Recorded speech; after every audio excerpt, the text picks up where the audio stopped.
who has gathered us in this international, ayan, okay. Sisimula pa lang ako, pinatatapos na ako. Okay lang. Ano ho ba yung sinasabi ko? Nagpapasalamat tayo sa Panginoon, no po, who has gathered us in this beautiful international shrine dedicated to Our Lady. Our Lady under her title, Our Lady of Peace and Good Voyage. I would like to thank our dear Bishop, His Excellency Bishop Ruperto Santos, for this invitation to celebrate Mass with you and to share some reflections on Our Lady as the model and our inspiration, especially during this Jubilee year dedicated to the theme, Pilgrims of Hope. At magandang-maganda po kasi ang ating mahal na ina dito sa Antipolo ay ating tinuturing bilang ina ng kapayapaan at mabuting paglalakbay. At yun po ang hinahanap natin sa taon ng Jubileo, na tayo ay makapaglakbay, pilgrimage, patungo sa pag-asa. At naglalakbay na taglay ang pag-asa. At yan din naman ang ating pag-asa, ang kapayapaan. So the title of Our Lady and the theme of the Jubilee year really blend together. Let me start my reflection on the gospel. It was one of the first signs performed by Jesus to indicate who He was and to reveal His mission to the people. He chose a wedding banquet. Pwede kong malaman ilan sa inyo ang may asawa? Wow. Do you remember the day you got married? Some would rather forget. But many still remember. Don't you remember the day of your marriage as like the beginning of a pilgrimage of hope? You had so many dreams, ang daming pangarap, ang daming mga inaasam-asam. Every wedding event is a pilgrimage, the beginning of a pilgrimage of hope, katulad ng Jubilee. And Jesus was there. But just like any journeys in life, something unexpected happened in this wedding event. They ran out of wine. In spite of all the preparation, something unexpected and undesirable happens. They ran out of wine. And in the Jewish culture, if you ran out of wine during a wedding, wow, that is not a good sign. It is a cause especially of embarrassment to the husband. Pag naubusan ka ng alak sa kasal, parang sa atin sasabihin, nako, nagsisimula pa lamang, meron ng hindi maganda. Parang nasisira na yung kaligayahan at pag-asa. At lalo na, kahihiyan yan para sa lalaki na nag-aasawa. They say, simula pa lang, kinulang ka na ng alak. Paano mo maitataguyod ang pamilya mo? Sa umpisa pa lang, kulang ka na. So it was almost a sign of a bad beginning. And all the joys and the hopes would be ruined by this unexpected event. And Our Lady was there. Our Lady was there with the couple in their joy. But Our Lady was there, also sensitive. She saw the need. She went to her son. That beautiful presence of Our Lady, who was always with people in their times of joy, and she sees when something does not go right. But she does not only look, she acts on it. Hindi lamang siya tumitingin, kumilos siya, pumunta siya sa kanyang anak. Kung kayo yung nandoon sa kasalan at naisip, nakita nyo, kulang na ang kanin, kulang na ang ulam, kulang na ang alak, saan kayo pupunta? Tawag sa caterer, pwede bang humingi pa ng konting kanin, punta sa tindahan, baka bukas pa, baka meron pa doong alak, meron pa doong beer, o punta sa, ano tawag doon, yung mga na fast food, baka meron doong mga ihaw-ihaw, sige, pakyawin na, ganyan. Ilan ang pupunta kay Jesus? Diyan tayo kaiba sa mahal na ina. Hindi restaurant ang pinuntahan niya. Hindi tindahan ang pinuntahan niya. Hindi yung nagtitinda ng alak ang pinuntahan niya. Ang pinuntahan niya ang kanyang anak na si Jesus. Actually, ngayon pwede na akong tumigil At sabihin ko, sige, magnilay na tayo. No? Pero maganda. When she approached Jesus, presenting the need, the response of Jesus was mysterious. Woman, how does this concern you nor me? My time has not yet come.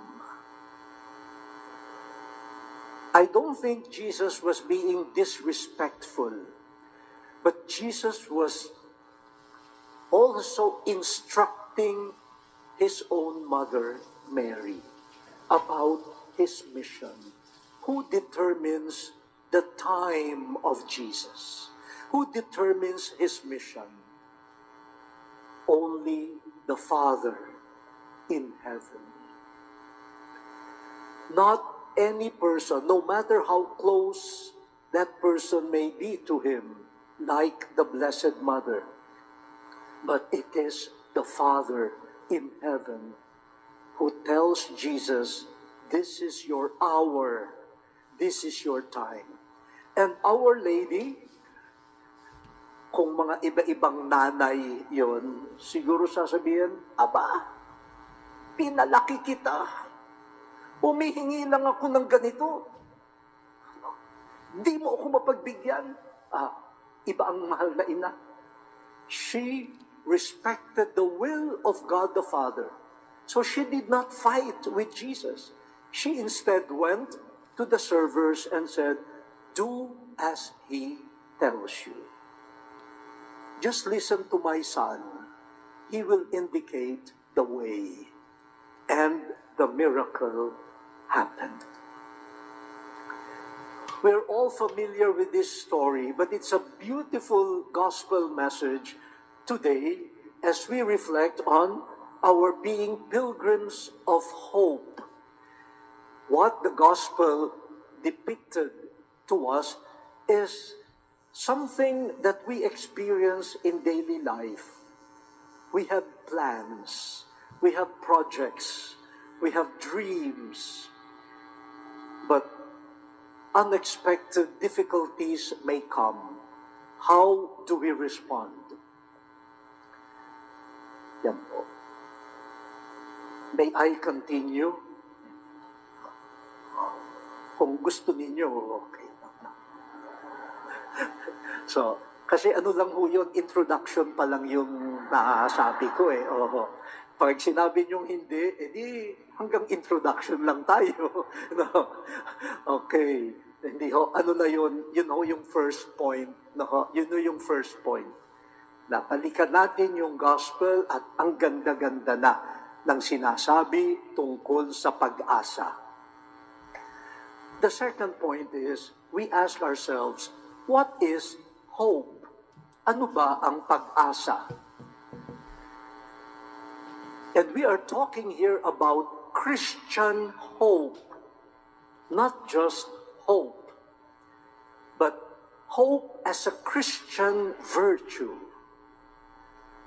Kailan nagiging makakristiyano ang pag-asa?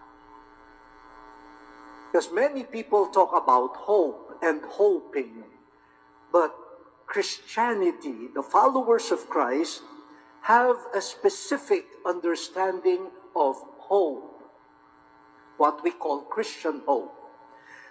According to the teachings of the church, based on the Word of God, Christian hope is a virtue that God, through the Holy Spirit, pours into our hearts.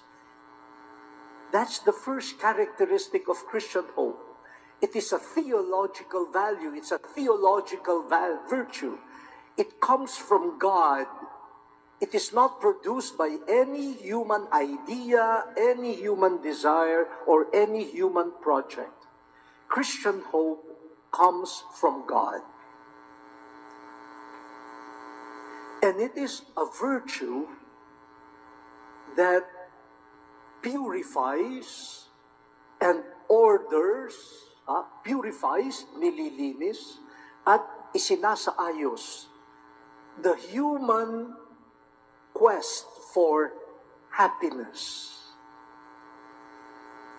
the human desire to continue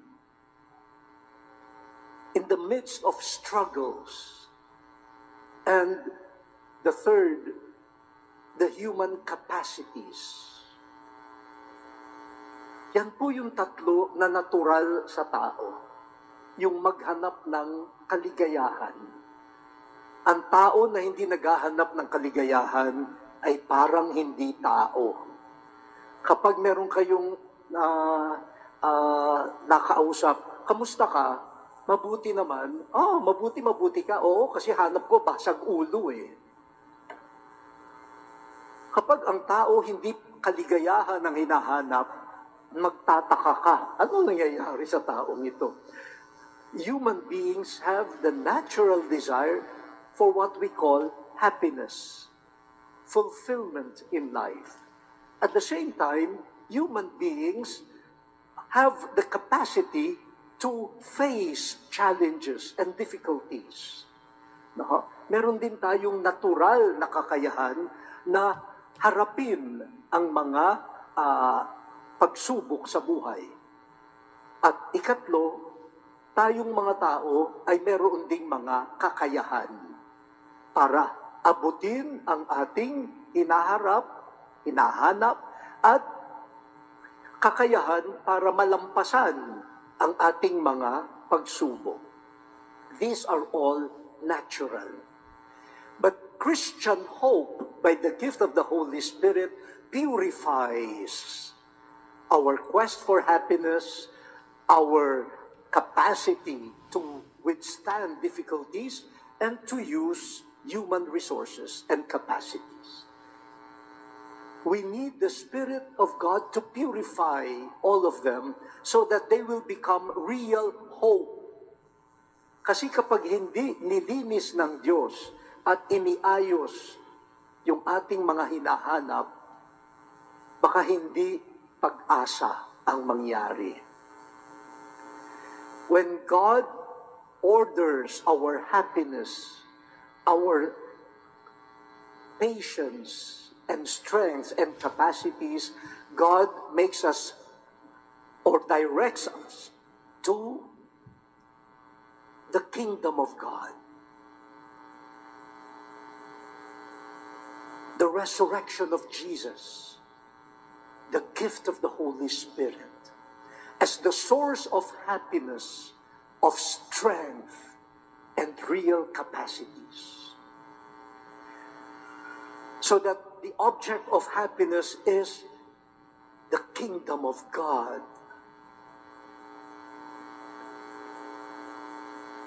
At walang makapapantay sa paghahari ng Diyos sa kaligayahan na maibibigay ng mundo.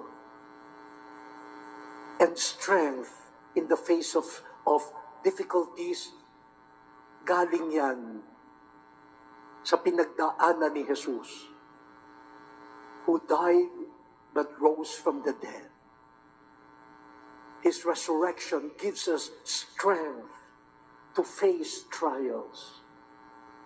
And our capacities, not just human, the Holy Spirit will do what we cannot do. God purifies our search for happiness, our capacities to face difficulties, and our natural capacities into hope in the kingdom of God, hope in the resurrection from the dead, hope in the Holy Spirit. Diba, sa ating creed, sinasabi natin, I believe in the Holy Spirit, the Holy Church, the communion of saints, the forgiveness of sins, the resurrection of the body, and life eternal. Amen. Yan ang hope. Yan ang hope. And our happiness, our strength, our capacities must be directed to them. Ito na.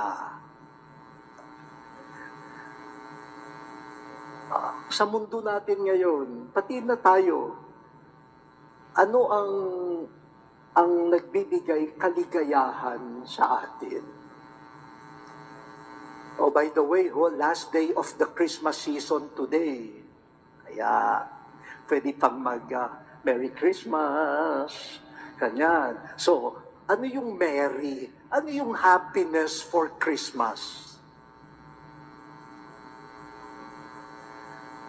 Ang mga hinahanap na happiness ay, sana mabigyan ako ng malaki-laking bonus. Sana ay, hindi lamang kahon, sana may sobre pa. Yan. Sana may sobre na, ay mahaba pa ang bakasyon. Yung kikita ako na walang trabaho. Yung aasenso ako na hindi ako na magtatrabaho. No? All these forms of happiness that the world dictates on us. And because of false promises of happiness, we rely not anymore on the happiness of eternal life, but we rely on what the world, the passing world, gives us as happiness. But they are passing, lumilipas. Kaya, sa halip na maging stable, hope gives stability, nangyayari frustration ka ng frustration. Pag hindi mo nakuha yung nagbibigay ng kaligayahan sa iyo, at hindi ka nakakapit sa paghahari ng Diyos, you will be frustrated rather than hopeful. Araw ng Pasko, galit na galit kasi hindi natanggap yung kanyang hinahanap. Hindi pa ba sapat na si Jesus ay isinilang at kapiling natin? Is Jesus' presence not enough?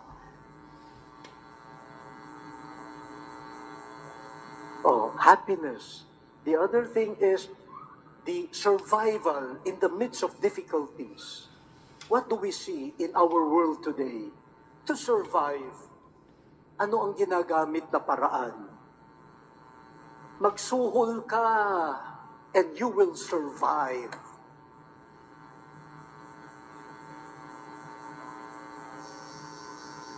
Gamitan mo ng blackmail and you will survive. Takutin mo and you will survive. And so we hold on to those capacities. Later on, anong capacities ang ginagamit? Weapons, armas, baril, bomba. Lusubin mo. Patayin nyo yung lahat ng yan. At pag natakot yan, atin na yan. We survive. So people place hope in corruption, in weapons, in death. They think that by destroying people's lives, they will be protected. They will win. That is not hope. That is an act of despair. Yung mga taong may pag-asa, hindi mananakit ng kapwa. Kasi ang pag-asa nila nasa Diyos. Ang taong may pag-asa sa Diyos, hindi maninira at mananakit ng kapwa at hindi magbubuwis ng buhay ng iba. Kasi nakakapit sila sa Diyos. Kapag mayroong tao na parang bully, alam nyo yung taong yan, desperado. Nananakot lang yan, pero siya ang unang takot. Duwag.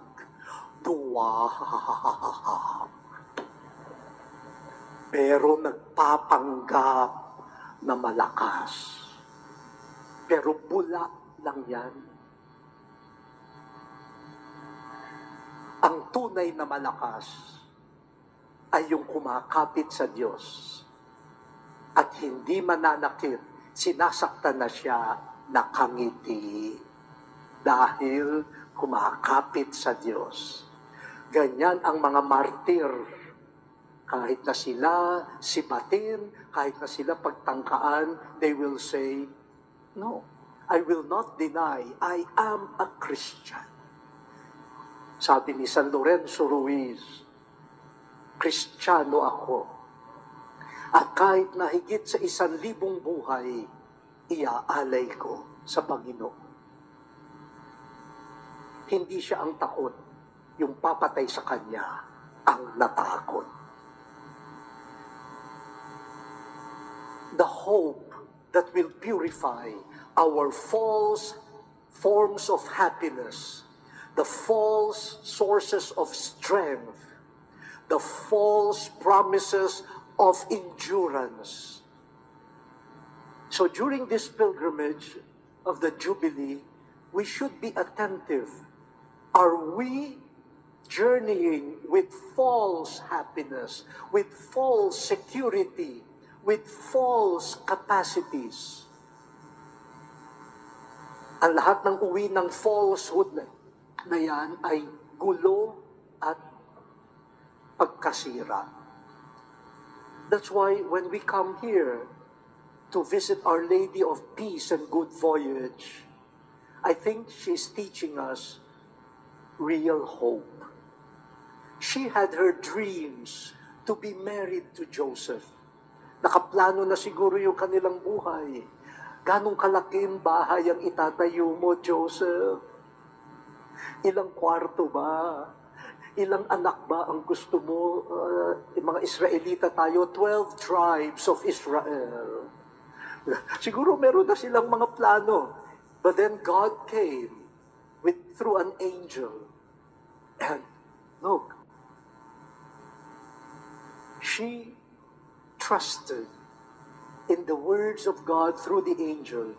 Let it be done to me according to your word. She also told the angel, how can this be? I cannot be a mother. I have not lived with my husband.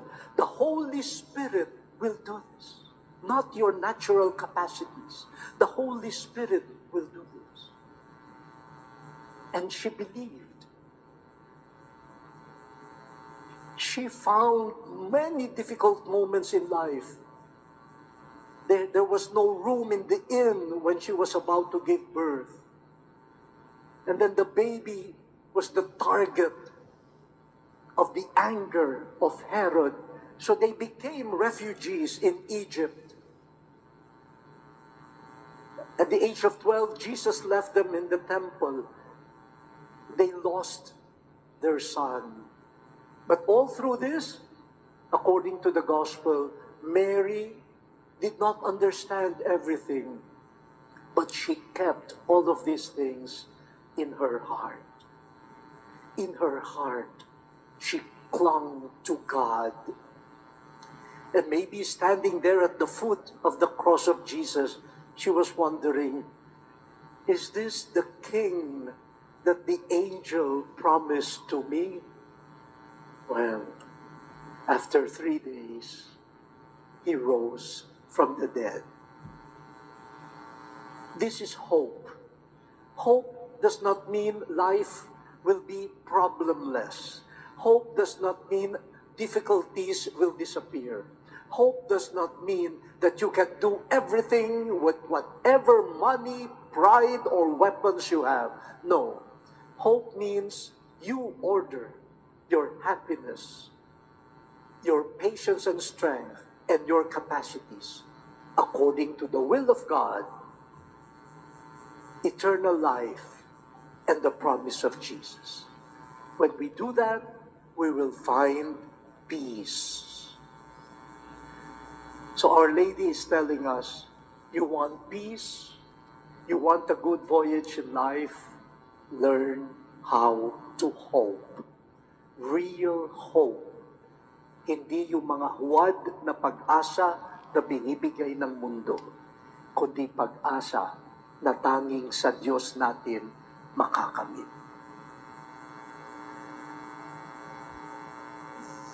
Bago kayo mawala ng pag-asa, ititigil ko na ito.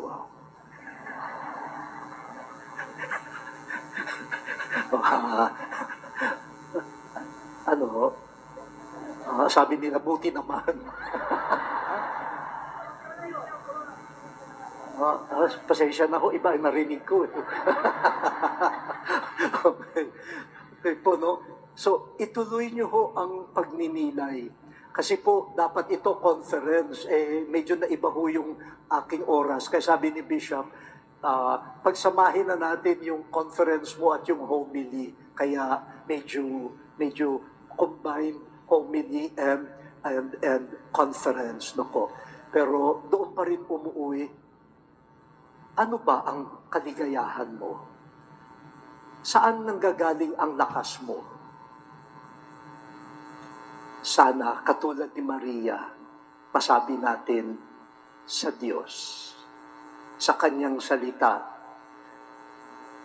sa Kanyang pangako, sa Kanyang paghahari, at sa muling pagkabuhay ng aking anak at muling pagkabuhay nating lahat.